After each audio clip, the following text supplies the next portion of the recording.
11 p.m. Just there was absolutely no activity whatsoever in our area. They had the police did a very good job of containing it down, mainly into Ferguson, just trying to control the crowds.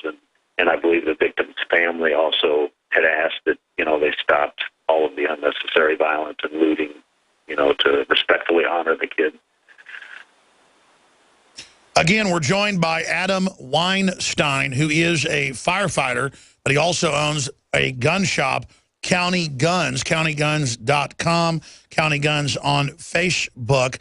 And he is a witness to this. And local news was able to photograph the fact that during the looting and rioting, his stores were right beside where this happened. But it was also a tattoo parlor, I'm told, that's close to you in the same strip mall.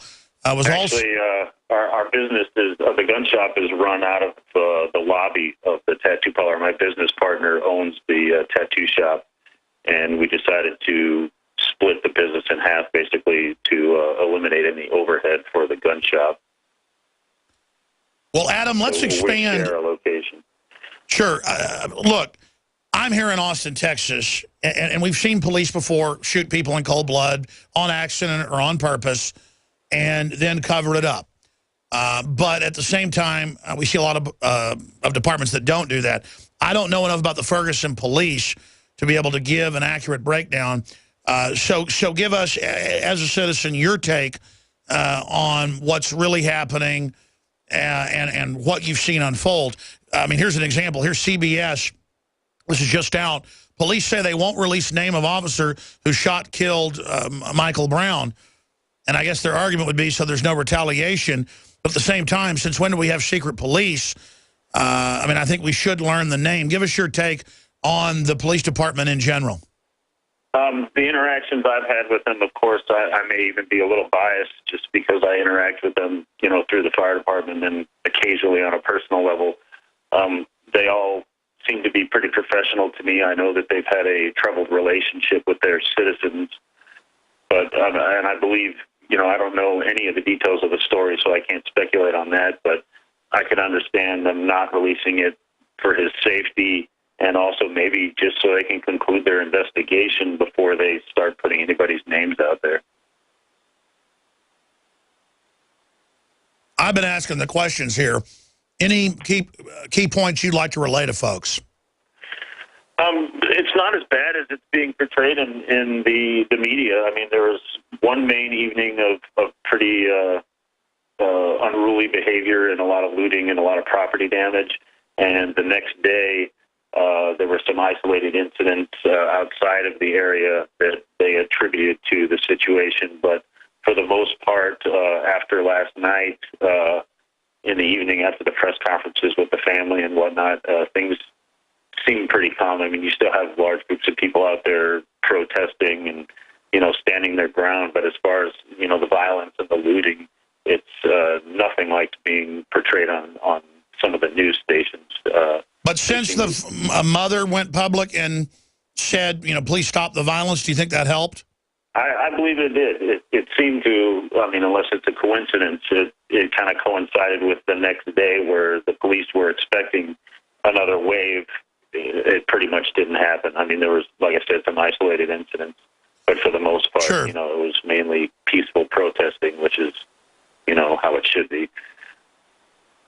Adam Weinstein is our guest, and I wanted to ask you specifically, the media reported that you guys stood out front the business with your AR-15s and that the looters went on by.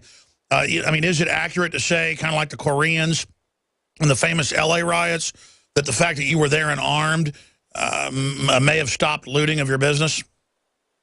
I truly believe that if we had not been out there, whether armed or not armed, I personally believe that is a deterrent.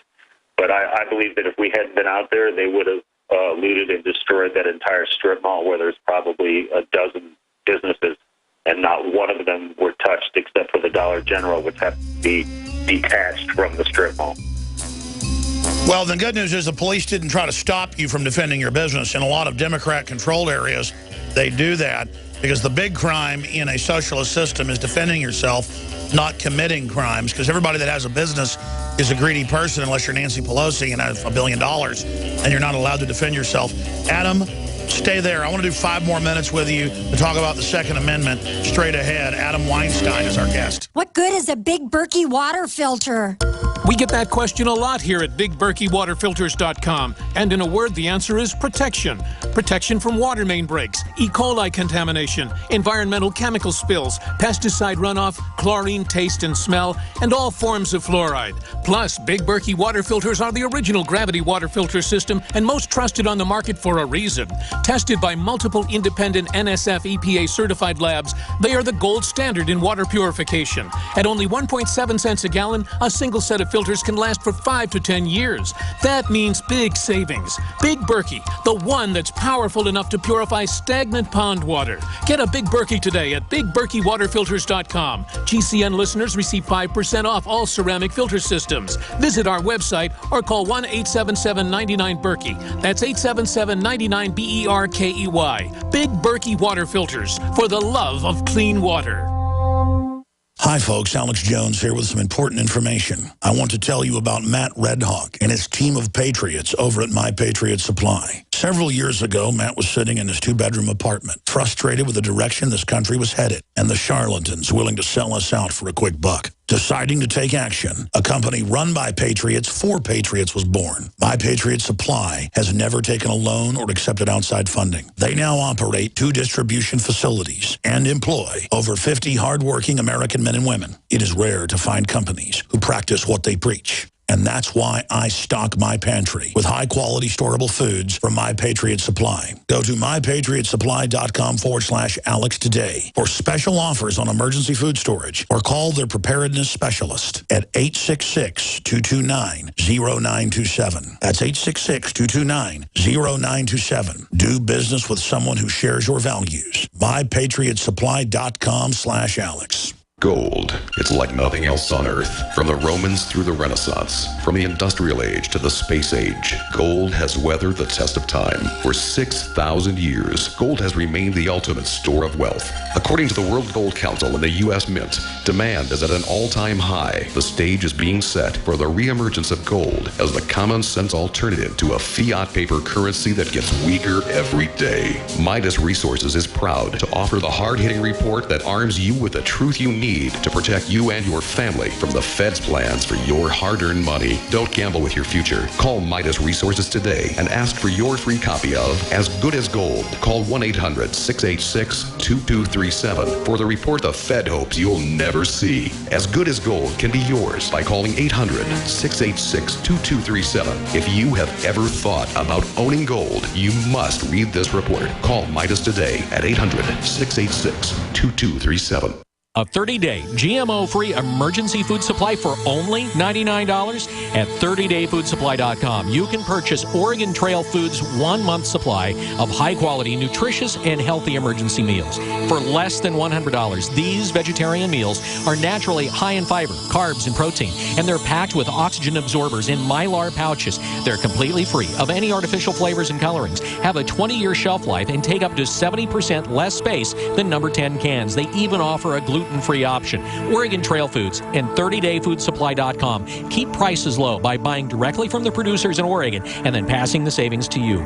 Purchase a 30-day, 90-serving emergency food supply for only $99 this month, and $10 ships your entire order.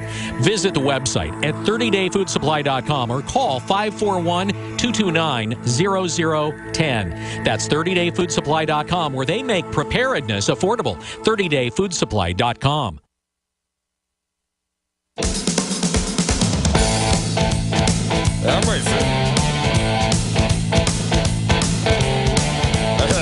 Final segment with Adam Weinstein.